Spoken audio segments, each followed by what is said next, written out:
Hello. Je fais jamais des vidéos dans ce style, mais il y a toujours des premières fois. Aujourd'hui, on va parler d'écriture. Je sais pas encore comment elle va s'appeler cette vidéo, mais on va l'appeler « Quoi écrire tous les jours m'a changé la vie ». Dans mes vlogs, on me voit souvent écrire le matin. C'est un truc que je fais tous les jours. Du coup, j'aimerais bien vous présenter aujourd'hui comment je suis arrivée à écrire tous les jours et pourquoi moi je trouve que ça a eu des résultats énormes dans ma vie. Moi, en soi, j'ai toujours été quelqu'un qui écrivait beaucoup. J'ai toujours été quelqu'un qui avait 10 000 carnets, je voulais toujours commencer un nouveau carnet et j'ai toujours été quelqu'un qui écrivait tout. J'ai toujours aimé écrire. Et après la première année de Covid, en 2021, comme la plupart de nous tous, moi ça a été très dur la première année de Covid et j'étais pas très bien dans ma tête. Et j'ai trouvé un livre, en anglais ça s'appelle The Artist's Way, en espagnol ça s'appelle El Camino del Artista. Et en français, ça s'appelle Libérez votre créativité. Et l'auteur, c'est Julia Cameron. Et en fait, ce livre, c'est un cours de 12 semaines. C'est un cours de créativité. Et pendant les 12 semaines, t'as plein d'activités à faire. T'as plein de trucs pour aller chercher un peu en toi. Et dans cette époque-là, où moi, j'allais vraiment pas bien dans ma vie, ça m'a fait énormément du bien trouver ce livre. Et l'année dernière, j'ai décidé... Non, l'année dernière ou cette année, j'ai décidé de le refaire. Et ça a été juste incroyable de le refaire. Mais du coup, c'est pour ça que je voulais parler à une des activités principales que j'ai retrouvées il y a 5 ans dans ce livre. Et que jusqu'aujourd'hui, je m'en sers et ça me rapporte que du bien dans mon quotidien. Et cette activité, c'est les morning pages. C'est une des activités qu'il faut faire tous les jours, tout le long du cours de créativité. L'idée de Morning Pages est super simple. Ce qu'il faut faire, c'est que chaque matin, il faut écrire 3 pages manuscrites. Il faut le faire à la main, sans réfléchir et sans s'arrêter. Et il faut vraiment écrire tout ce qui te passe par la tête. En mode, j'ai mal dormi, je suis pas bien, mon café il est pas bon, j'ai trop froid, mais j'ai pas encore envie d'allumer le chauffage. C'est pas censé être ni beau, ni être profond, ni être intéressant. C'est juste descendre ce qui est là au moment où tu écris. Il y a un peu des principes à suivre pour les faire.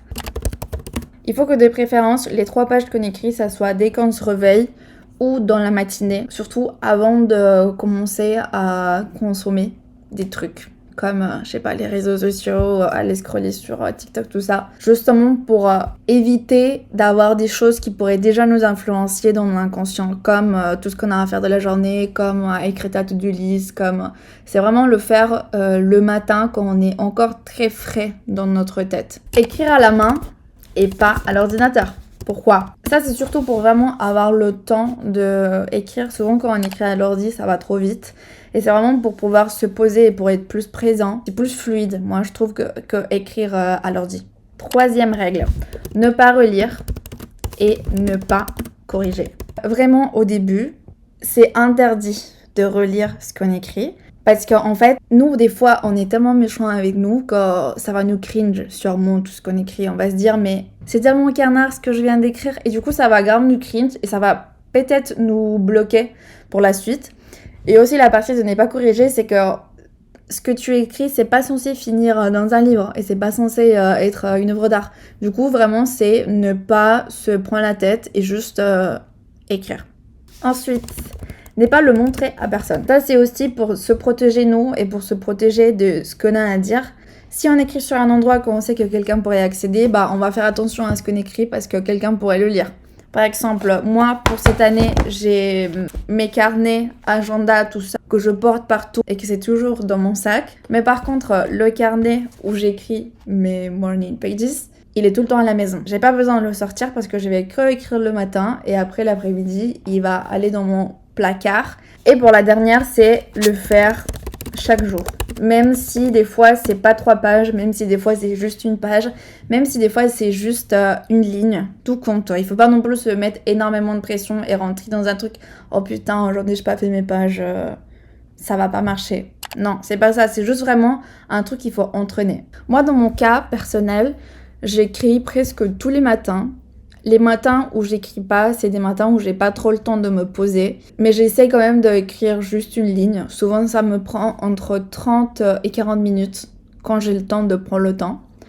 Et je le fais soit avant de prendre le petit-déj, soit après le petit-déj. Il y a une question que j'avais eue dans un commentaire YouTube. Comment tu trouvais des choses à dire tous les jours? Parce que ça fait un moment que je veux m'y mettre, mais souvent j'ai l'impression que le contenu est un peu vide quand je me force, entre guillemets. Par rapport à ça, comme je disais avant et que Julia le dit dans le livre, souvent les pages du matin, elles sont rien d'extraordinaire. Genre la plupart du temps, on va se trouver à parler du café, de la météo, de ce qu'on a fait la veille. Genre vraiment, elles vont pas avoir grand chose d'intéressant. Et c'est ok. Et là, on va la citer.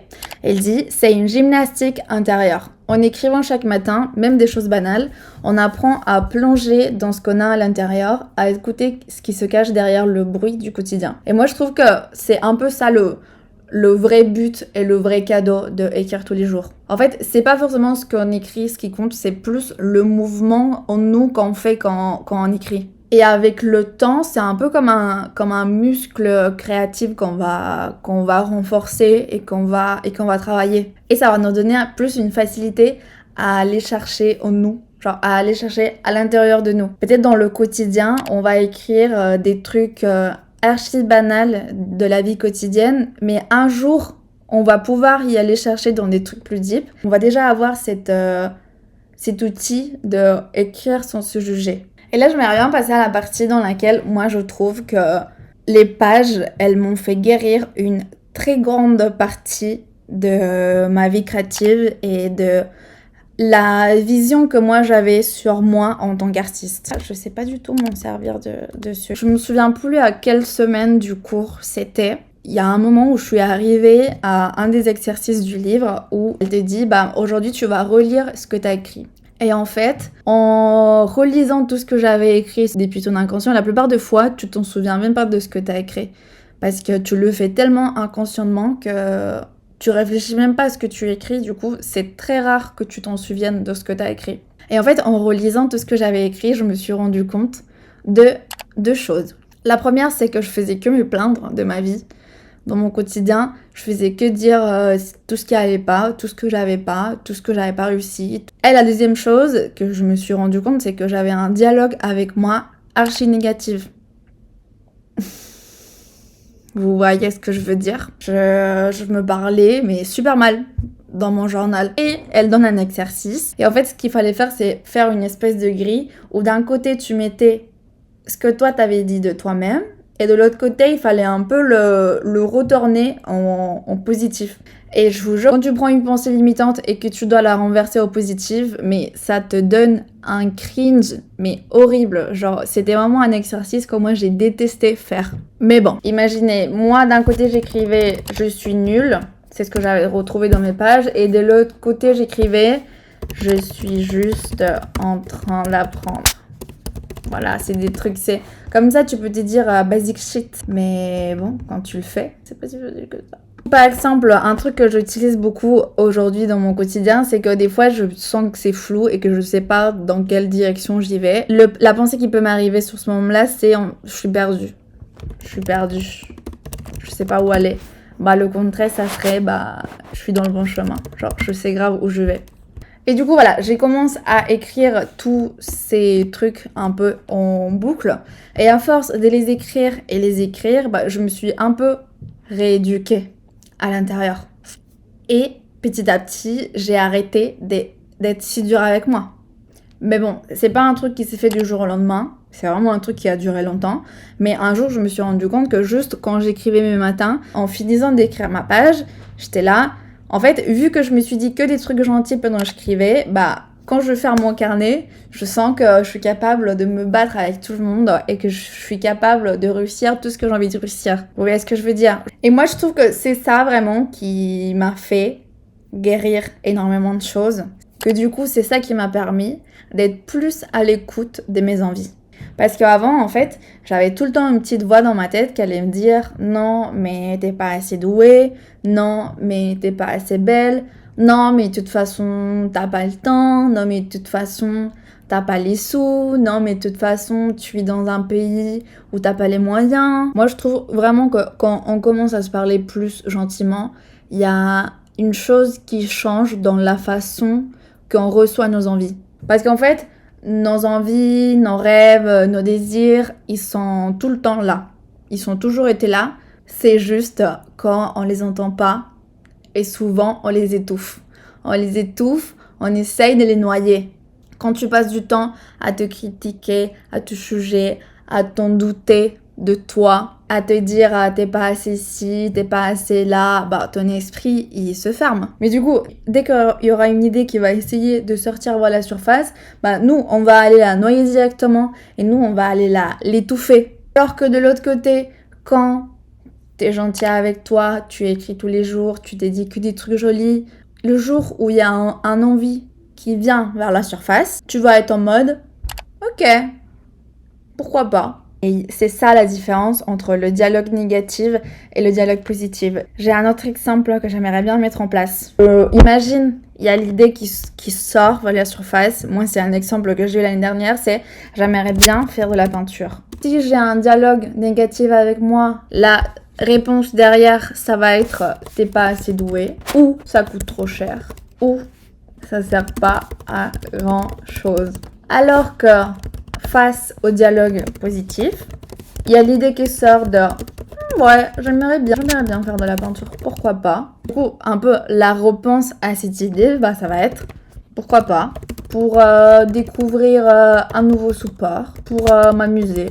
Ça pourrait être ça, Julia l'appelle l'artiste intérieur. C'est vraiment cette partie de toi qui a juste envie de créer, qui a juste envie d'explorer et qui a juste envie de s'amuser.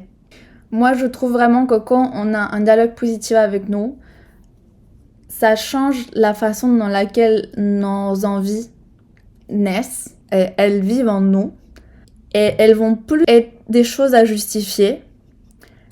Ça va être juste des choses à accueillir. Je sais pas si ça se comprend cette phrase à accueillir. Slay. Quand le dialogue interne est positif, les envies ne sont plus des choses à mériter ou justifier. C'est juste des choses à accueillir. Et à partir de là, tout devient plus simple. Apprendre, essayer, rater, apprendre, essayer, rater, essayer, apprendre. Tout devient plus facile. Parce qu'en fait, t'as plus besoin d'être parfait. T'as juste besoin d'être là. Et vibrer. Et un super exemple que j'ai, c'est cette chaîne YouTube. Moi, cette chaîne YouTube, ça a toujours été une énorme envie que j'ai eue. Même il y a une vidéo sur YouTube qui s'appelle « Je deviens youtubeuse ». Cette vidéo, elle a été publique que 2 jours, je crois. Et en fait, cette envie d'avoir une chaîne YouTube, elle a déjà été dans mes carnets il y a très longtemps.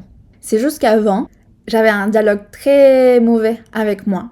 Et du coup, j'allais quand même dire à quoi bon faire. Et de toute façon, t'es pas assez belle. Ça, c'est un truc que je me disais beaucoup. T'es pas assez belle. T'es pas drôle. Mais de toute façon, à chaque fois que tu veux faire un truc, tu les finis jamais. Ça, c'est un truc que je me disais beaucoup avant.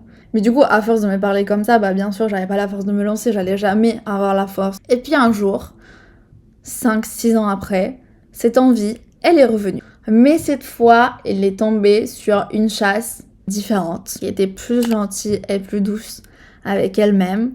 Et le jour où j'ai écrit « Je veux avoir une chaîne YouTube », la réponse, elle était là, mais pourquoi pas? Genre, juste, je peux rien à le faire. J'aime trop faire des vidéos, j'aime trop filmer ma vie.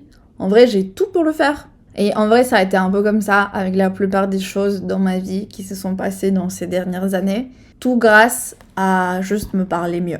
Et aussi, un truc que je trouve très marrant, c'est imaginer quand je vais avoir 80 ans, que je vais être une vieille avec les cheveux blancs et que je aurais écrit chaque jour de ma vie un truc. Ça va être vraiment marrant. Déjà, quand je me lis, moi, il y a 3 ans, je suis là. Ma belle, si tu savais tout ce que tu vas réussir. Mais bon, maintenant, on va passer à la partie de comment commencer à écrire. Moi, ce que je vous conseille, c'est d'avoir un carnet qui coûte pas très cher. Parce que si on a un carnet qui coûte 30 € et qu'après ça nous fait de la peine d'écrire autant de bêtises, bah je préfère que vous preniez le plus vieux carnet que vous avez dans vos placards et qui a encore plein de pages blanches et que vous le finissez. c'est ce que je vous conseille. Et c'est bien aussi d'avoir un stylo qui glisse bien. Comme ça, t'es pas en train de penser « Putain, ce stylo qui casse les couilles ». Je sais qu'il y a aussi des gens que le fait d'avoir un carnet joli et qui coûte cher, bah ça peut leur donner envie d'aller écrire dedans. C'est un peu les deux écoles. Prenez celle que vous voulez. Moi, j'aime bien utiliser ces petits carnets de chez Muji qui coûtent pas très cher. Je crois qu'ils coûtent entre 6 € le carnet. Et je prends avec un stylo de Muji. Ça vous revient à moins de 10 €. Et vous avez un carnet pour 1 an. Je vais vous lire à quoi ça peut ressembler une de mes pages du matin. Ce matin, j'ai trop mal dormi et j'ai mes règles. Je dois aller travailler et j'ai surtout pas envie de voir mon patron. Mais bon, au moins j'ai un travail et un lit dans lequel dormir. Je suis trop une privilégiée finalement. Un muffin au chocolat me ferait sentir mieux, je pense. Même un vieux muffin de boulangerie Paul, ça devrait aller. Mais j'espère demain ça ira mieux. Voilà, ça peut être un jour de mes pages. Il y a des fois où c'est bancal, il y a des fois où c'est très deep et je pars très loin dans la forêt, comme moi j'aime bien dire. On va dire qu'on est arrivé à la fin de cette vidéo. J'espère qu'elle vous a plu. C'est un format que je fais jamais et j'aimerais bien savoir si ce format vous plaît. Si vous avez d'autres questions par rapport à l'écriture, je serais ravie de les répondre en commentaire. Et on se dit à bientôt pour une nouvelle vidéo. Bisous.